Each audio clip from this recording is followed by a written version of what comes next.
Този поздрав да звучи специално за двама братя, за най-силните, най-верните, с най-голямото сърце, за Митко и Величко и така наречения беглеца. Истински братя, винаги заедно, нека да са живи и здрави, с уважение от всички близки. За нас чувате да говорите, бързо никой не забравяте. Всичко сами постигнахме, сами се издигнахме до върха и ни завиждате.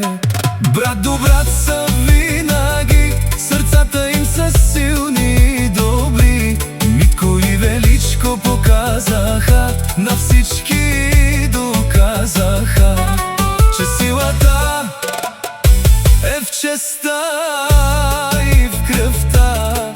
Те обичат си живота, добре се чувстват всеки ден. На приятелите верни пожелават добър ден. Пари си имат, коли си имат, от нищо нямат нужда от този свят. Имат семейство, сила и чест и най-добрия живот напред.